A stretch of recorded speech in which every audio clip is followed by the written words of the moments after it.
Yo guys, this is Reinhardt and this is gonna be a Necromancer Pressure Master guide.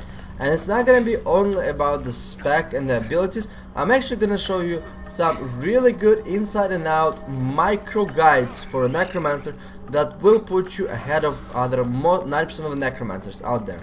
And this is probably gonna be the first guide that actually is seriously gonna show you a lot of inside stuff that most of the Necromancer don't do. So let's get started with my spec really quickly. It's 30, 10, 10, 20. Bar precision, 60% chance to cause bleeding. I'm gonna just highlight the most important things here. We have a cast enfeebling blind when entering a dash shroud, which is amazing. Gain fury, which is 20% critical chance when entering a dash shroud. And the biggest thing about that is that if you enter a death shot and you get out of it, you're still gonna have this 20% buff, which further can increase your critical chance, which further gonna put a lot more bleed stacks onto the enemy. Now let's go here. 2% increase in condition damage. Actually, it's not good because it only increases our primary damage, and primary damage hits for like 200 or 300. Not that great, but this one is amazing. Condition inflicted by Scepter lasts 33% longer, and for this one we have 20% increased bleed duration. This one is a garbage, so let's take a look at this one. Greater marks, your marks are become larger and unblockable. Very good when you see somebody is just trying to block a lot of your abilities. Swap to your staff, put some marks on the ground, make the person pay for going too defensive against you.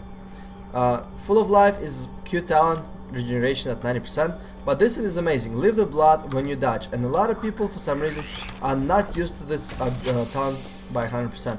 But it actually does a really good amount of damage. I would say on average it will do about 2500 damage at the very least, and that is substantial, my friends. Now let's take a look at here.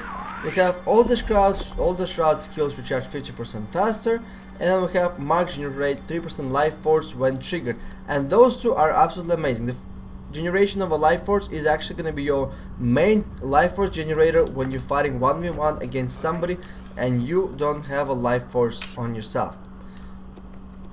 And last but not least, this one, spectral armor, gain it at 50%, and it's a 1 minute cooldown. Now one more thing I want to tell you guys is, for the last utility I go spectral armor against thieves and warriors, because a lot of their damage is primary. It procs a lot of it gives us a lot of life force we can proc it, and it's also a protection. And protection works really good against the primary damage, but not good against the conditions. And then we have I usually go for epidemic if I'm running with a ranger, and the ranger burst stacking like 20 bleeds. When the ranger procs 20 bleeds on the target and you transfer it off, you almost instantly wiping the enemy team, unless they have a heavy condition resistance. And last one but not least, this one that I'm swapping on a third utility is Well of Power, and it's actually pretty damn amazing, because if you're fighting against the rangers or engineers, if you know it's getting on attack, or if you in the first primarily group fight and you see a lot of people coming at you with the condition damage, swap to Well of Power, and it's actually gonna do amazing things for you, because it transfers negative conditions into the bones for 5 seconds and pulses every second. So, and it's AoE. So there you go. Spectral armor against a high damage on you. Grab the boom if you go alone and you know you can stack a lot of bleeds, or if you go with ranger. Not corrupted boom, I'm sorry, epidemic. And last but not least is Well of Power. For the first two I go with the corrupted boom and the black signet. Black signet because it's just amazing to transfer 20 bleed stacks back on the enemy and then spreading them around. And the corrupted boom is basically a huge counter to most of the classes who are trying to go for the really good like might stacking. I sometimes saw like 15 stacks of might, corrupt the shit out of it, or guardians who pop like 5-10 different booms at the same time. Last but not least, if you corrupt the boom, transfer your negative condition onto the enemy and spread it out, boy, you are already basically decreasing the effectiveness of the enemy team by at least half. And that's what the Necromancer stand. We are extremely powerful in group versus group fights. I believe that the good Necromancer will make the enemy team cry. It will destroy the enemy team. But I also believe that we are not the best class in 1v1 situation, and there are a few classes that are better than us in 1v1. Anyway, now let's take a look at really quickly at my items. I have a condition /crit condition damage, crit, and toughness. I'm running at 1710 toughness from the Rabbit Amulet and from the Undead set. Undead set also gives me a really good condition damage from just base condition stat damage, and 5% of the toughness converted into condition damage. I'm running at roughly about 1500 condition damage, and I can stack up to 1742 condition damage. And when you see your blitz tick for like 135, 133, oh god, it's beautiful. The another strong portion of this spec is because you have a high crit chance, even though your abilities don't crit for a lot, but because you crit very often, you proc tons of additional bleeds from just simply having this talent, bar precision, and your dagger. Now let's talk about the dash route really quickly. A few things out here. The very first one is when you're in the dash route using abilities, they do not proc bar precision, or they may be proc it, but very rarely.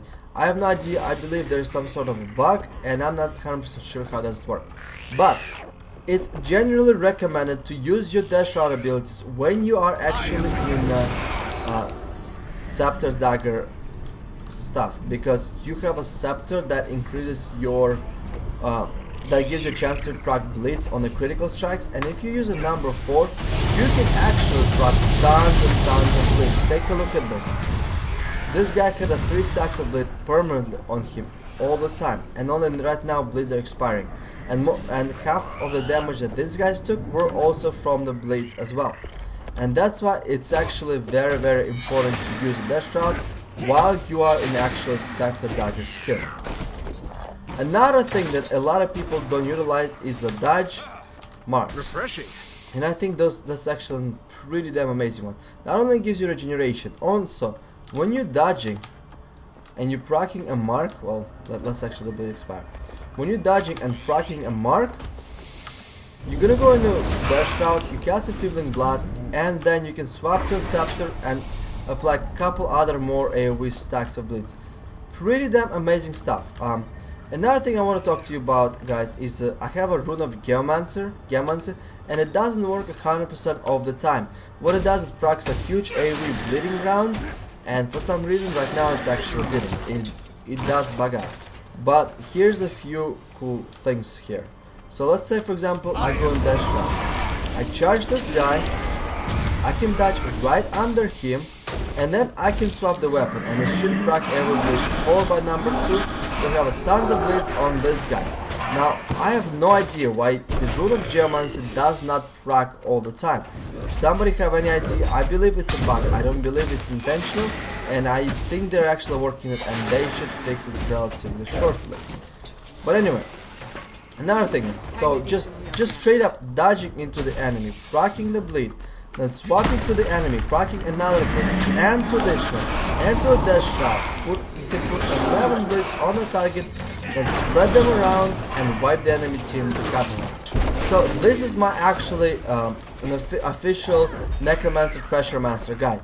A lot of people forget that besides the abilities that they have, there's a tons of useful procs, and a lot of people treat dash route as a secondary HP buffer rather than using a dash route for its awesome utilities such as gaining fury, proccing blitz off your number 4, or simply charging into the midst of enemies like right now. And charging into it, dodging it, swapping the weapon, and making your targets bleed for a considerable amount of HP damage. A lot of people just kind of have this mentality, okay, I'm using the skill, therefore it should do something, and they ended up spamming a number 1. And even though number 1 is probably by far one of the best damage dealing abilities for a Necromancer, it's straight up, it's just not right only using it for that type of purposes. When you're fighting against enemy teams, you will need to dodge and apply marks. You will need to go into a dash route and apply Enfeebling Blood, and you also will need to swap weapons and apply additional bleeds from the weapon swap. And like I said, even though a Necromancer is not the strongest 1-1 class, it definitely has its niche in tourneys as a really huge condition control Necromancer who does a lot AoE damage. Now, if they actually gonna fix us, and if they're gonna actually add a lot more they're gonna make class stronger. Sorry, my English is pretty crappy right now because I'm a bit tired. But they're actually gonna add a lot more strength into the class, because there's a huge list of necromancer bugs that are actually we're all waiting to be fixed. So I hope this actually guide helped you guys. I hope that after watching this video you will try to mimic some of the abilities that I'm gonna be using here, and I hope that in the future I want to see a lot less QQing about the necromancer as being a weak pinpoint, but more of a, hey, how can I do better as a necromancer standpoint, or actually, hey, there's a few bugs going on necromancer, how do we fix those? When John Peters, the main game developer, said that you have to master dash route, and it actually takes time mastering a necromancer, knowing which ability to use at which specific time will be the most effective at it. But if you use everything correctly, you will be able to destroy the enemy teams and make them actually cry. So that's about it, guys. Thanks everybody for watching this video. If you want to see some awesome necromancer footage, I'm gonna annotate my necromancer mini montage where I'm spreading a lot of bleed damage. Check it out, guys, you won't be disappointed. Like I said, everybody, thank you for watching, and до свидания.